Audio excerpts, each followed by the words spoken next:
Nuclear waste simply tossed into the water. This was the face of waste disposal for decades. Greenpeace activists tried to prevent this, in vain.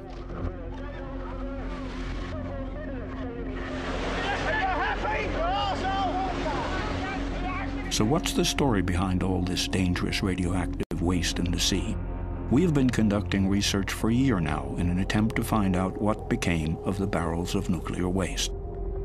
We also discovered pipes through which the nuclear waste is pumped into the sea. We visited fish markets, met experts. And so for that, we need to measure. As well as a lot of people who are scared about radiation. We asked politicians about the legacy of the nuclear industry, what's actually going on down there at the bottom of the sea. And because the answers turned out to be unsatisfactory, we went looking for the barrels of nuclear waste ourselves.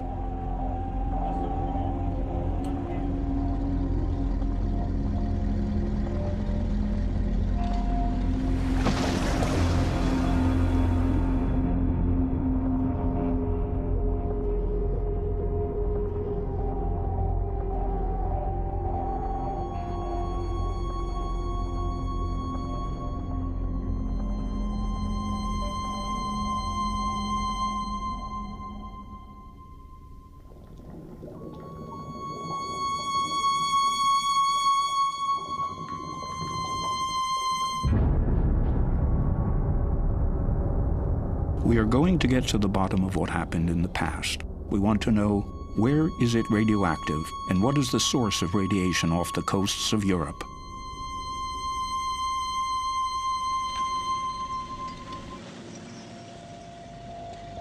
Anything radioactive was dumped in those steel barrels.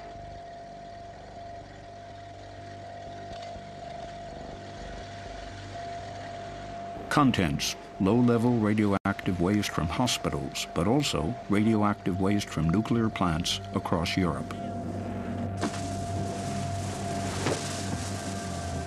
For decades, the nuclear industry has used the sea as a dump site.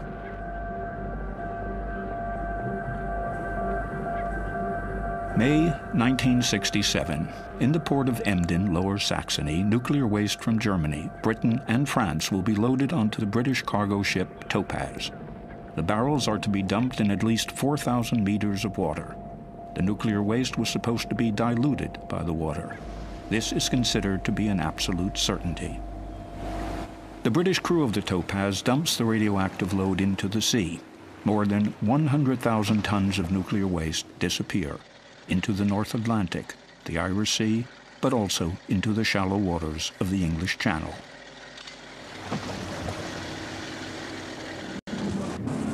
Then in the mid-1970s, Greenpeace stages various actions and raises awareness about these dumping activities.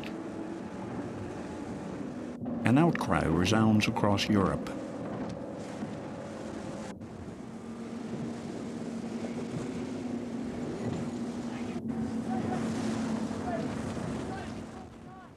"32 years after the boat operations in the Atlantic, we meet two of the activists from that time at the Greenpeace offices in Hamburg. Harold Zindler and Roland Hipp haven't seen one another for a long time. Both fought with great conviction and commitment against the dumping.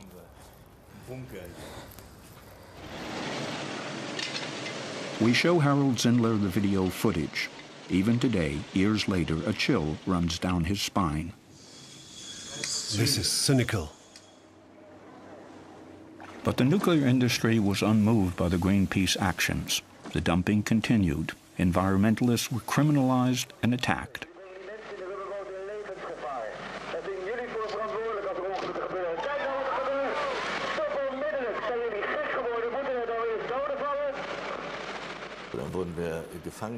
Then we were taken captive on the ship and were locked up in the bow. The dumping continued and we could hear it, and what we had just witnessed actually happened. A dinghy was hit again, and at that point the action was called off. It was far too dangerous and people could have been injured or even killed.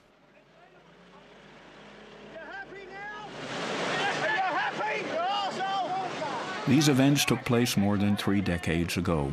What has happened to the nuclear waste down there on the ocean floor since then? Who knows anything more about it? Come in. Thank you.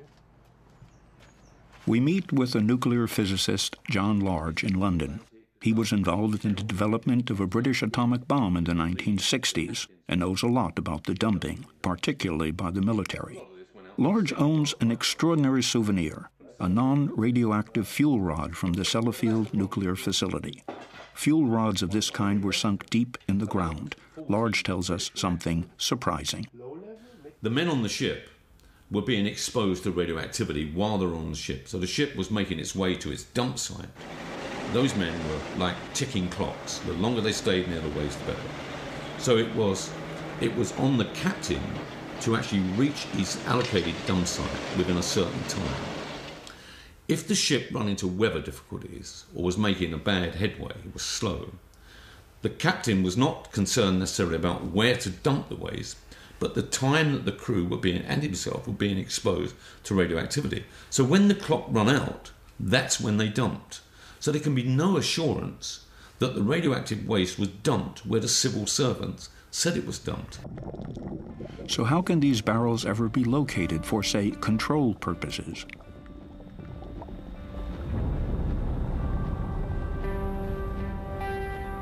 A look at official British dumping inventories raises even more doubt about the accuracy of the information. Entries relating to coordinates or ocean depths are often marked "not known." It gets worse. Even when it comes to information regarding radioactivity, we repeatedly read "not known, not known, not known." This is according to an inventory of dumpings in the Irish Sea. Who could possibly know where the barrels are located? Perhaps the UK Health Protection Agency, HPA, might be able to help, as it is responsible for radioactive waste.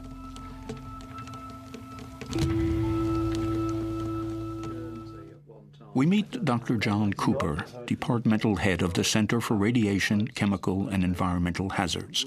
He knows all about the problem of dumped nuclear waste barrels. Can it really be that the dumping inventories are incorrect? I would be surprised if there were other disposals which were not included, but of course you cannot completely exclude that. The military did never tell you what they dump. So what do you do with this fact? Well, I think at some point you have to rely on the information you've got.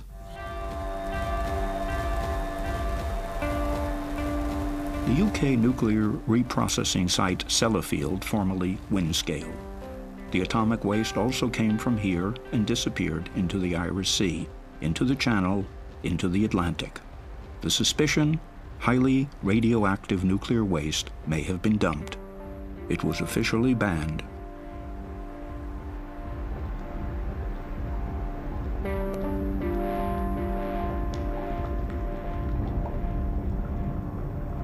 If you look at the inventories, the analysis of materials that have been recovered from the seabed that have only come from dumping, not atmospheric testing, from dumping, there's no doubt in my mind that high-level waste has been physically dumped at sea. That would mean that the inventories are incorrect in this particular. How could such errors occur? Are they actually errors at all, or was it intentional?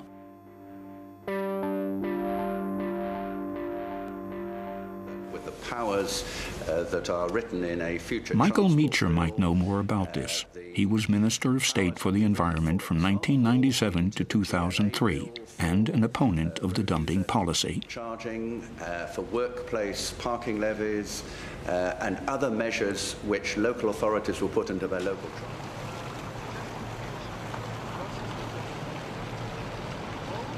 Today, the former senior minister in Tony Blair's cabinet is an ordinary backbencher. We show him the inventories. Who made false statements? Who knew anything about the dumpings? I'd be very glad to have a project here, and it's often likely to be a minor. The Commission will give guidance and advice to ensure that I suspect that that was an agreement between the Ministry of Defence, the Army, and the nuclear industry. I presume this was, I won't say a plot, but this was an agreement between them all to do something which they would rather not anyone knew about. And that's why it's now impossible to get the information about exactly what was dumped, where it was dumped. I think we have a pretty good idea where it was dumped, but we don't know, and the quantity of it we certainly don't know, and the effects of dumping that in the sea over decades or centuries, again, we don't know.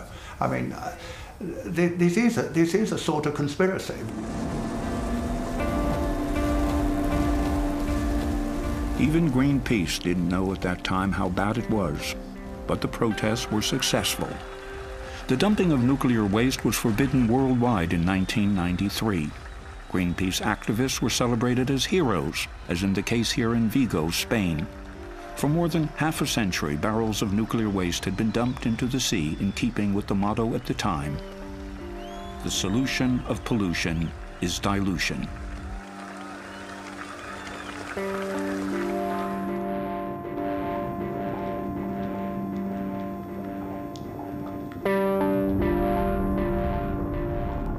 The fundamental underlying problem was that they assumed that if you dilute the radioactivity with tons and tons of water, it's safe to discharge.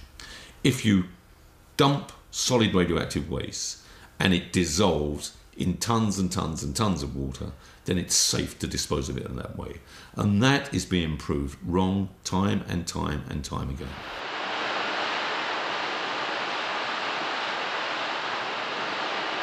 The first evidence that dangerous, highly toxic waste, which has accumulated over the years, simply doesn't disappear through dilution, was gathered by experts after an exploratory trip in the mid-1980s. Germany sent the research vessel Walter Herwig to the Atlantic dump sites. The disposal points were examined. In so doing, the scientists inadvertently salvaged 9 barrels. The researchers found plutonium in the water, in the seabed, and in the fish.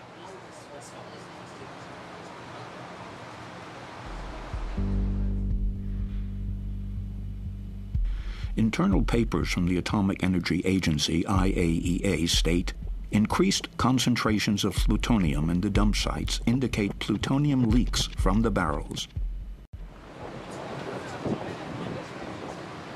So now the toxins have finally arrived in the biosphere.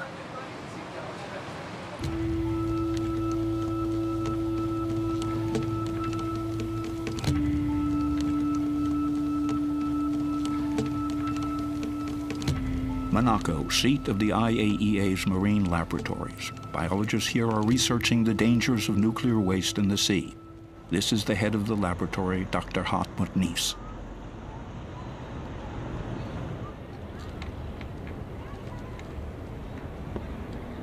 The experts feed contaminated food to marine animals. They want to find out how it will affect the organisms. Dr. Nies and his colleagues are also in charge of the barrels of dumped nuclear waste.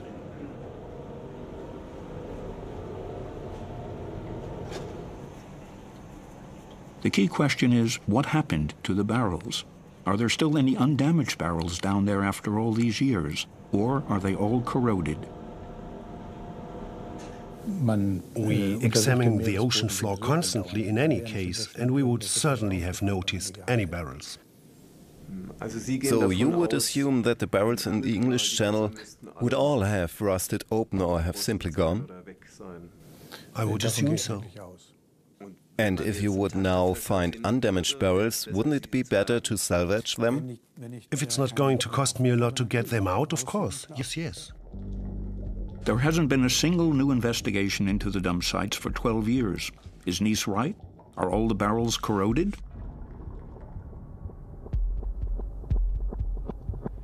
We decide to have a look for ourselves. Hurd Deep, an underwater channel in the channel close to the Channel Islands, is the only dump site within range of our resources and capabilities.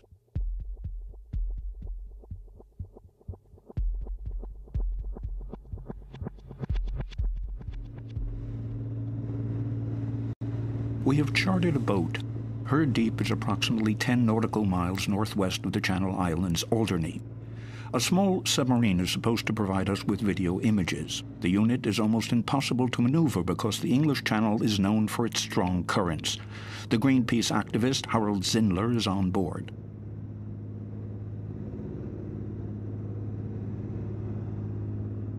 If I had the resources, I would fetch up a barrel immediately and dump it on the doorstep of those responsible. It is irresponsible. More than 28,000 barrels of nuclear waste have been dumped there. It's unbelievable. Hurd Deep's special attribute: thousands of barrels of nuclear waste are not stored at a depth of 5,000 meters, but are sitting there in a mere 100 meters of water. Tension mounts. According to the inventories, there are munitions from the war down there, as well as nuclear waste.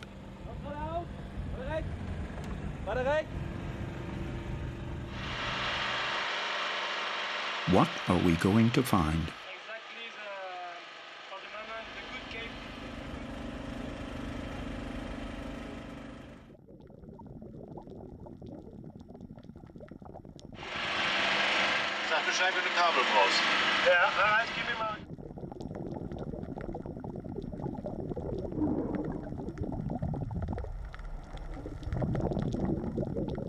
We filmed a nuclear waste barrel on the first dive, undamaged.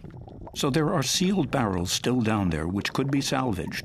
Of course, we are not permitted to salvage the barrel.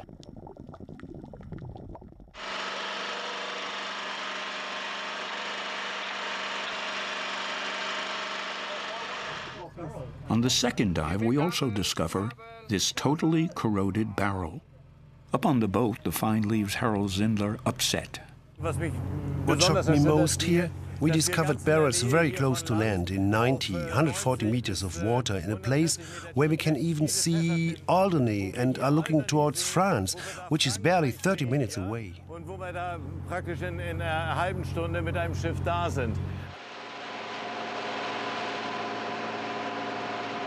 We return to Alderney.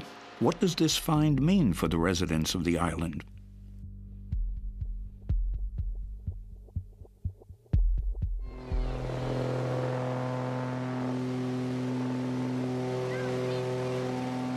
Professor Chris Busby approaching Alderney. The physicist was here decades ago. A doctor had asked him to come. There was an unusually high incidence of cancers on the island. Busby has been actively campaigning against the dangers of nuclear radiation for years now. He is regarded as something of an enfant terrible, stubborn and awkward. Rather than to listen to his pointed opinions, he is the sort of person whom the authorities prefer to stigmatize.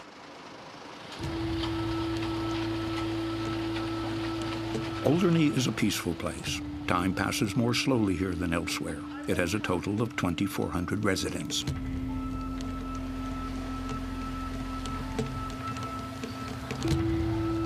The island is also a refuge for well-to-do British pensioners. But the place may not be as idyllic as it at first seems.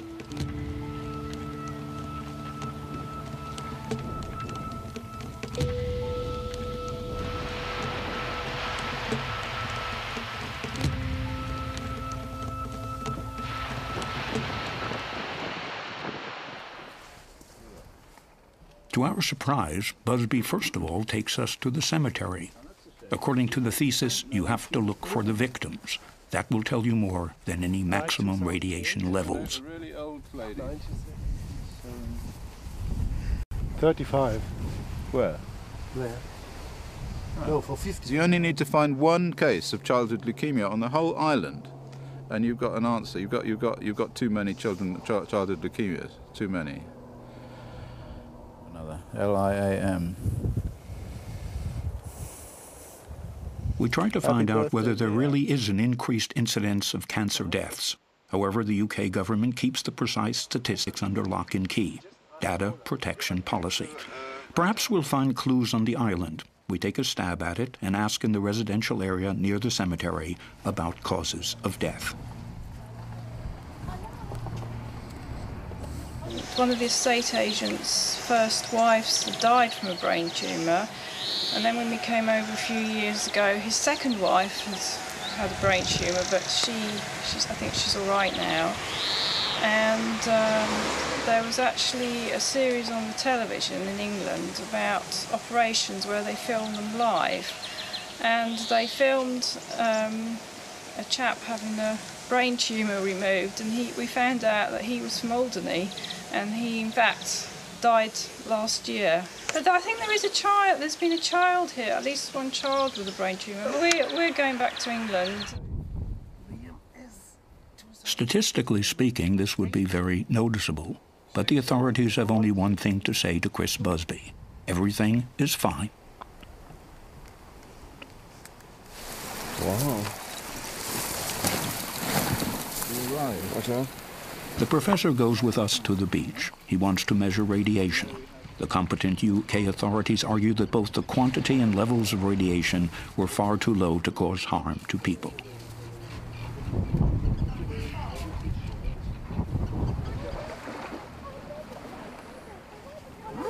What we have learned since the 1980s is that material that goes into the sea comes back to land. And it does this because the particles on the seabed, the very fine particles, attract the radioactivity, attract the plutonium and attract the cesium and all the other stuff. Professor Busby wants to go even further out. Dusk begins to fall and the tide starts to come in. Busby criticizes the authorities because they didn't do any of their own measurements, but simply guesstimated the levels of radioactivity out there in Hurd Deep. I would expect to find cesium-137, ruthenium-106, a whole load of stuff. Plutonium. Plutonium? Yeah, for sure. So that might be quite poisonous here. Well, of course. Chris Busby's gamma spectrometer measures increased levels of radiation at this point. 204. But there was a hell of a lot of uranium from the Hurd Deep. They dumped an enormous amount of enriched uranium in the Hurd Deep. That was a very big amount of material there, so it's entirely possible that that also has ended up here. We also take readings with our Geiger counter. It is true, the level of radiation has increased. How dangerous is this for the people here on Alderney? Only requires one cell to be damaged to go on to form another cell and another cell and another cell and eventually form cancer. So every single dose, right down to a single radionuclide decay, has a finite probability of causing cancer. Is Busby on the right track, the outsider? And shouldn't the undamaged barrels be salvaged as a precaution? What does the director at the HPA, Dr. John Cooper, have to say?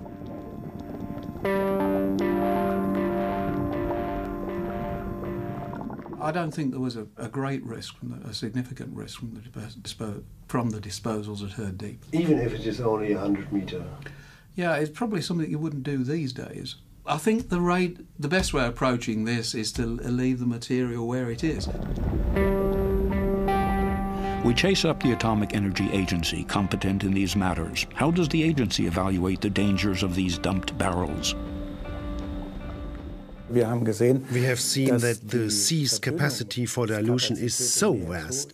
We have seen in the discharges from Sellafield and La Hague, which have drifted with the currents over many years, that if this water were not seawater, then it would be suitable as drinking water. However, there are differing opinions about this. Professor Klaus Gruppen has published textbooks on radiation protection. So, what about dilution in seawater to levels that would meet the standards required of drinking water? And is everything really hunky-dory? If the amount in which it is diluted is infinitely vast, if I discharge it into outer space, then it might be well diluted. But the Earth is a very small celestial body, and the concentration is constantly growing. Our conclusion: the radioactivity is only spreading out instead of disappearing altogether through dilution. There are no exact details about the location and number of barrels, and there is disagreement as to whether they should be salvaged.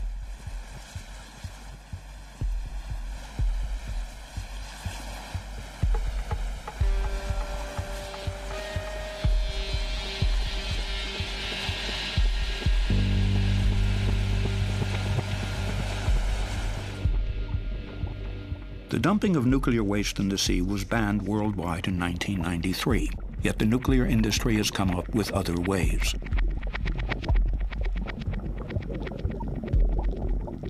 They no longer dump the barrels at sea. They built kilometers of underwater pipes through which the radioactive effluent now flows freely into the sea.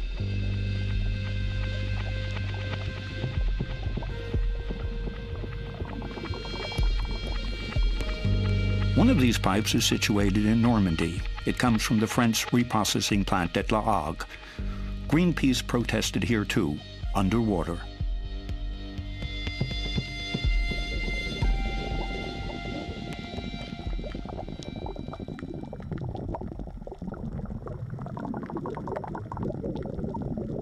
To environmentalists, the matter is clear-cut. This method of disposal through pipes destroys the environment, just like the dumping of barrels.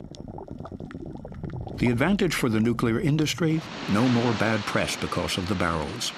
For the disposal via waste pipes remains hidden from the public eye, quite literally. La Hague is the waste processing plant servicing nuclear waste from all over Europe. Germany's casters rolling into Normandy. But the people here are no longer willing to accept the abuse of the sea as a nuclear dustbin. David Boyer is a physicist, founder, and chairman of an environmental group. He is visiting a local primary school today and telling the children about radioactivity, toxic plutonium, and nuclear waste.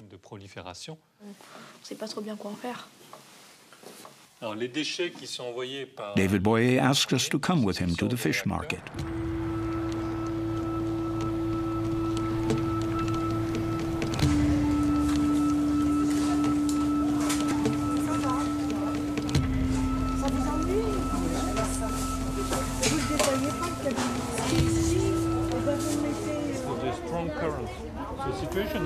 Depending on basis. The physicists criticize the assessment criteria relating the health of marine organisms. According to him, Fukushima has changed things. We need to rethink. One can no longer say clean water equals clean fish equals healthy fish. Some of them contaminated and some of them not. It's more difficult with fish because they move around. So one fish picked up someplace, might have been in a radioactive place, get contaminated. So in these mussels, you might find something. So what could be found in this mussel, for example? Some of the radioactive elements discharged by the reprocessing plant, like iodine, cobalt. So it's more like gambling, huh? Like you might be lucky or unlucky. The toxic waste from the reprocessing plant at La Hague is no longer a just local problem for the people of Normandy. According to Boyer, marine pollution is a European problem. If you balance the benefit against the detriment, this benefit is almost zero, except for the local economy. But as a global point of view, it's zero. And the detriment is evident, so of course it is a sin. Boyer travels with us to Ostend, Belgium, 400 kilometers from La Hague. He will show us how far the radioactive toxins have already spread, for their origin has been precisely measured. He meets up with a Belgian activist. He gathers seaweed. The environmental activists distrust the measurements made by the operators.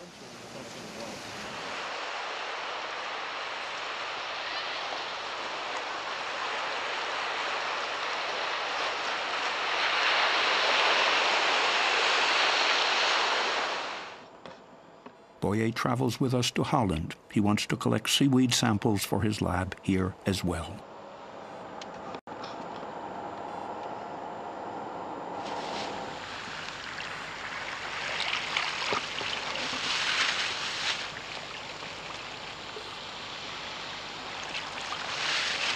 I have the iodine, the seaweeds from Germany there. We collect, this was sent to Accra by a German friend of us who was worrying, is there iodine contamination from La Hague up to Germany? And the answer is yes. We find iodine in the seaweed up to Germany.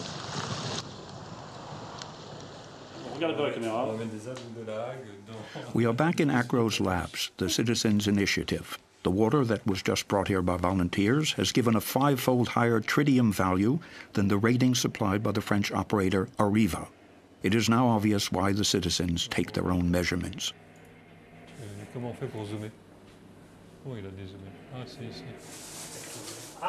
David Boyer has brought some marine animals from the market. Pierre Babet, a molecular biologist, tells us what happened to the animals.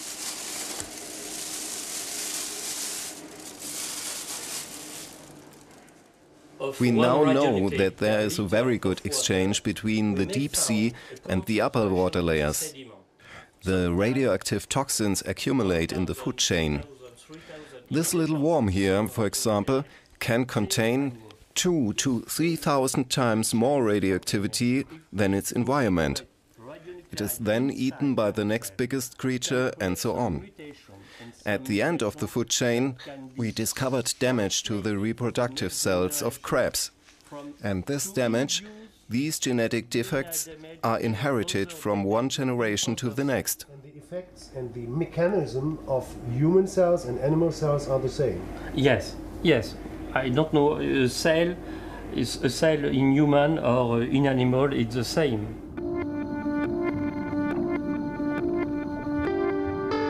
Highly toxic plutonium is found in gray seals off the coasts of Europe.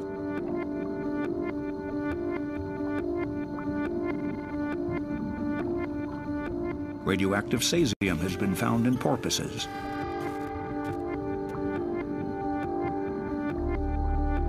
The animal impact upon future generations is unknown, so marine biologists insist every animal must be protected from radioactivity.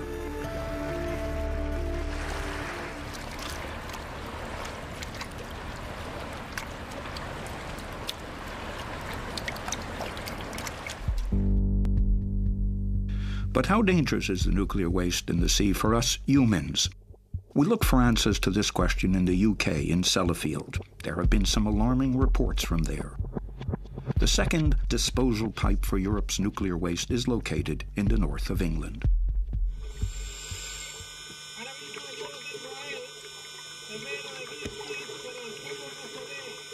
As in France, it was Greenpeace environmental activists who drew attention to the pipe. That was in 1997. Also present, the then 35-year-old Sean Burney. And the electricity.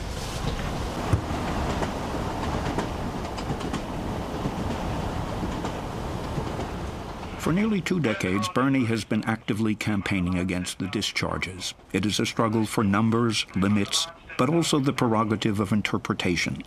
Burney is concerned about the people here on the coast. The government has had many of them examined.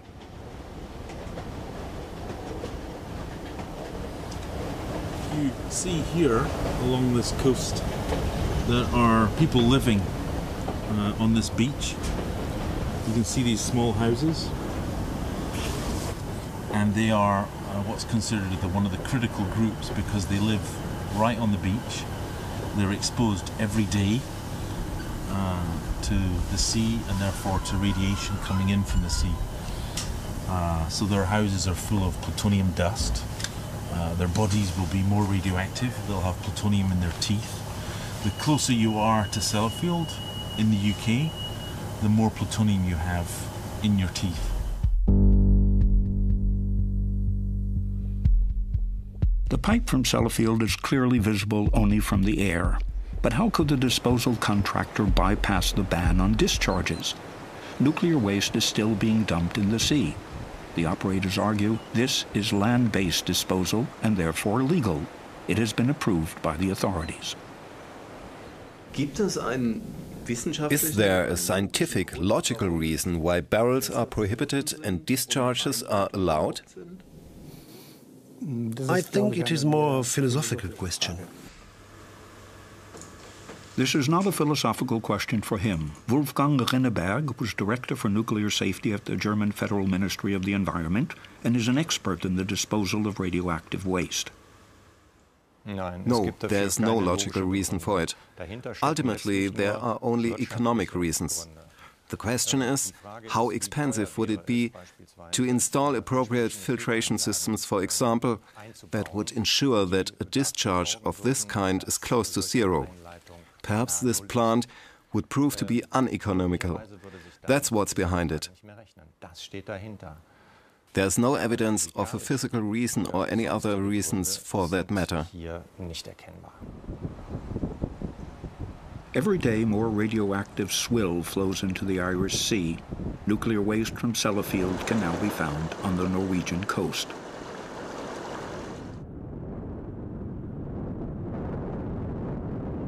In the meantime, the local residents are given to believe all is under control here on the beaches around Sellafield. The staff at Sellafield make their presence felt. The operators and authorities both claim there is no risk. Checks and controls are being carried out all the time.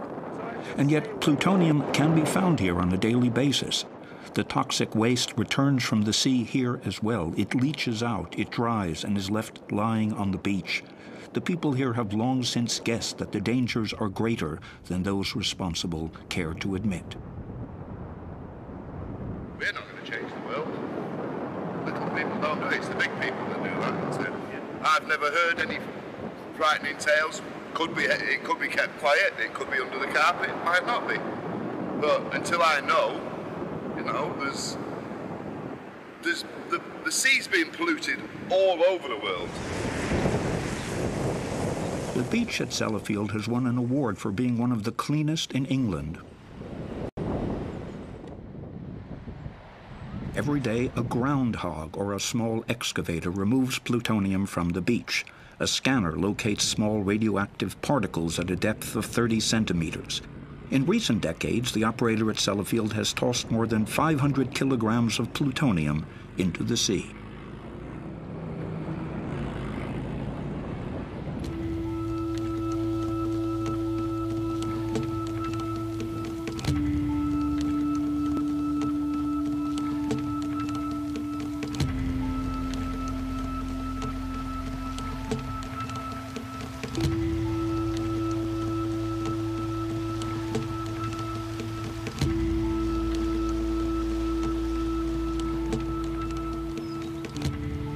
A woman from the Netherlands, Janine Alice Smith, lived inland from Sellafield for many decades.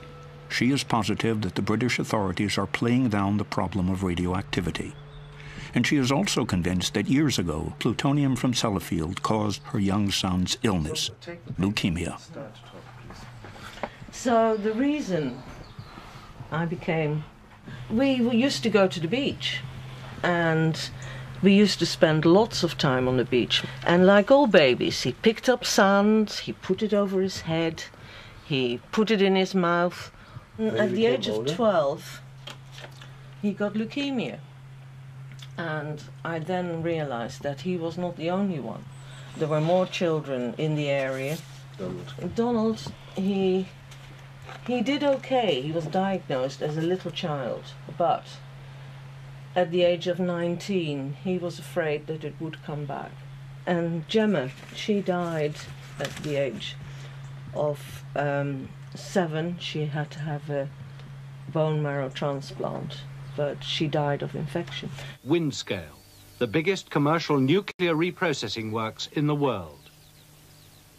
As early as the 1980s, regional television had already reported of the increased incidence of leukemia in children. For journalists, it was obvious that the operator and even the health authorities were in denial about the true extent of the danger. As many as 3 pupils at the same primary school in Seascale developed leukemia. Despite Yorkshire Television's intense coverage of the issue, the discharges continued. In the world. The radioactivity here can be measured quite simply with a Geiger counter. It's in the mud and it's on the beach. Scientist Dr. Philip Day is measuring this radioactive pollution. We tried to find out if there was any truth in these reports. It is strictly forbidden to film around the reprocessing plant at Sellafield, nor is it possible to take photographs on site, nor can we get near to the discharge pipe. It proves difficult to arrange an interview. As a last resort, we finally meet in the car park in front of the plant. What is the link between the radioactive waste and the leukemia cases? Obviously, the leukemia issue is a difficult one. It's been investigated for years by the UK medical authorities, who are the right people to investigate that sort of issue. And their conclusions are that the leukemia excesses around Sellafield, in one particular locality, cannot be due to our operations.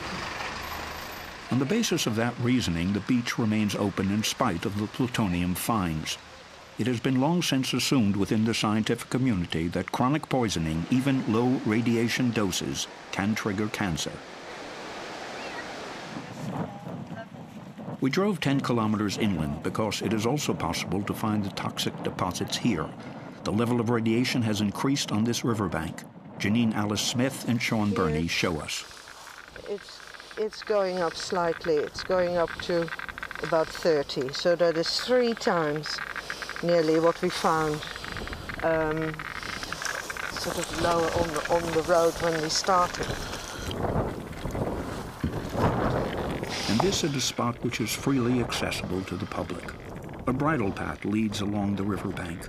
Burney and Alice Smith are critical of the authorities. They believe that they are being deliberately imprecise about their work.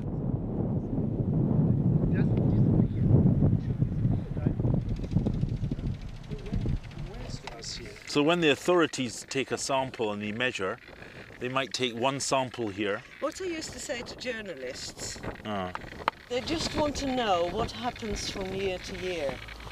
They don't want to know what happened 50 years ago. And, you know, they try and hide that, but it's there. So you don't take deep samples, they don't take deep samples. They take surface, very few samples are taken. So they get the evidence that they're looking for rather than what would be in the interests of public health. The authorities haven't even measured plutonium at this spot. We take a soil sample and will have it evaluated back in Germany at the University of Mainz. The result turns out to be alarming. The amount of plutonium is up to 10 times higher than the permissible limit. Okay, that's the first sample. The other sample will come from far more. How dangerous is it to live in Sellafield? Professor Richard Wakeford from the University of Manchester doesn't think it's that dangerous. The operators like to quote him. After having worked for almost 30 years in the nuclear industry, he is considered to be one of the luminaries on the subject of radiation risks. Yeah, well, I think that's... We go into the corner over there. Prepare the chair over there. Sure, okay. I assess the risks from radiation in an aircraft flight or living in Seascale to be very small, and it should really not be of major concern to parents or anyone else. There are much more important things to be worried about. There are 2 major ideas. Either childhood leukemia is a rare response to a common but as yet unidentified infection, or large-scale urban rural population mixing, there has been an increase of childhood leukemia. I mean, that's very compelling epidemiological evidence. Conclusion. Either a virus or population mixing around Sellafield is responsible for cancer, but not the highly toxic nuclear waste from the sea? I mean, there was... We are confused and ask a German expert, the physician Klaus Hoffmann, a member of the various German federal government's radiation protection committees. We meet the busy scientist in a Bonn hotel. What do you say when UK experts stand there and proclaim that these connections don't exist? Well, they are simply wrong. There is little evidence for the population mixing hypothesis, and there is absolutely no evidence of the virus hypothesis. There is neither a virus, nor are there antibodies. In other words, forget this whole infection hypothesis. These hypotheses that have arisen primarily to explain away any risk from radiation. Das Strahlenrisiko eben wegzudiskutieren. It is no longer possible to explain away radiological risks contained in internal IAEA documents. Here we read of the advantages, low energy costs, jobs. But there is also a record here of the very things Professor Wakeford is refuting. Radiation is indeed responsible for shorter life expectancy and premature death. Cancer is also named as the cause: leukemia, bone cancer, thyroid cancer, lung cancer. Here are private videos from a children's cancer ward in Wales. Professor Chris Busby sent them to us.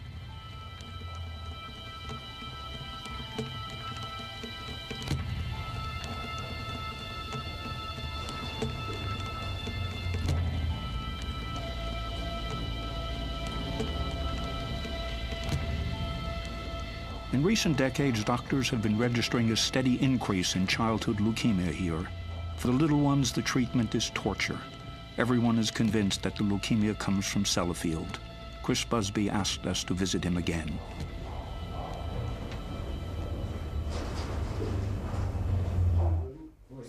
Together with his colleague Richard Bramhall, Busby tells us an incredible story.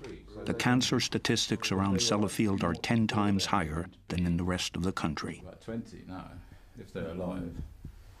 Or else you have to find somebody. They will do anything to cover up the truth. We were leaked that data, the database from the Wales Cancer Registry. Someone had a bad conscience. Eventually the Wales Cancer Registry people said, oh, well, we'll give you the data, but not down to the small areas, but down to like the county district areas, which is much bigger. But when the data came, and I put it on the computer, I found that it was the small area data. It wasn't the big. So whoever had done it, either by mistake or because they wanted to leak it, had given us the small area data. After the Cancer Registry had given us the data, they were sacked. That was it. I put a letter into the British... people were sacked? Yeah, all of them, yeah. Well, they closed the unit down. Yeah. We don't know what happened. So this woman, Mary Cotter, who said, we will give you what you want, she was sacked. Recently, the House of Lords refused to publish current pediatric cancer numbers, data protection policy. And the nuclear industry, it strikes a balance between cancer rates and costs. The effort required to protect people from radiation exposure should also take stock of the cost implications. We want to find out from the UK health authorities, can it really be true? To reduce the doses any further might cost a disproportionate amount of money that could be actually spent elsewhere. So that's the sort of balancing you have to do. Is that supposed to mean that you are prepared to accept a number of cancer deaths? To keep the costs of discharging atomic waste into the sea as low as possible? You are doing that comparison. I'm reading that. Mm-hmm. And that's no different to what happens in many other areas of decision-making in society. Where do such cost-benefit considerations come from? In our research, we come across the influential ICRP, the International Commission on Radiation Protection. The group operates as an independent charity for the benefit of the public. A request for an interview with the director is refused. But we find a lecture on the internet by the former chairman, Roger Clark. Society's changed. If you went he elucidates the cost-benefit principle. Clark cites Epicurus's utility ethic. Some examples. The needs of the many outweigh the needs of the few, right? Everybody the needs of the many outweigh the needs of the few. Was a good thing. So you vaccinated everybody with immunization. Insiders tell us that the ICRP is the elongated arm of the nuclear industry. We also come across Professor Wakeford's name on the website, the expert from the University of Manchester. To our surprise, we also find Dr. John Cooper's name from Health Protection Agency. You are working for the Health Protection Agency. Yes. At the same time, you are in the main body of the ICRP. Yes. So you give yourself the independent scientific risk from one hand to the other. So in Germany it would be a conflict of interest. A conflict of interest. Yes, that is a problem. The HPA is the ICRP. The ICRP is made up of government institutions, government representatives. So therefore, the HPA, the ICRP, is made up of government representatives. It's not the ICRP is not some great independent body. It's made up, people from the HPA attend meetings of the ICRP and set the standards. Truth is, I knew that Even former UK Environment Minister Meacher has to admit his impotence. I, as a minister, my civil servants were not very pleased about this, bringing in people like Chris Busby or other people who are independent scientists like John Large. I mean, they didn't want that kind of confrontation or discussion or debate. I mean, if we had that kind of open, honest exercise, one would feel a lot more confident. But government doesn't want to do this. They just want to go with the official standard view, which actually is the nuclear industry view. And at the coalface, for years now, Sean Burney and Janine Alice Smith have endured much frustration. No one talks openly. The environmental activist and the mother of a son with leukemia are fighting a quixotic fight. I think in a way it's quite a sad place. It used to be a really thriving holiday place. People used to come from all over with trains from all parts of Cumbria. Anger that decisions by governments over many decades have created this nuclear disaster on this coastline. And for most people here, they don't know about it, or if they do know about it, they don't want to know about it. It's out with their control. It's a decision made by government in London. Sellafield and La Hague show that the disposal of waste into the sea was, and still is, a mistake. However, hardly anyone is prepared to admit it officially, because then you would have to deal with tough questions. Who was lying? What can still be salvaged? And who is going to pay for it? From the northeast Atlantic dump sites all the way up to the coast of Norway, nuclear contamination from barrels and pipes is a problem which is deliberately being brushed under the carpet.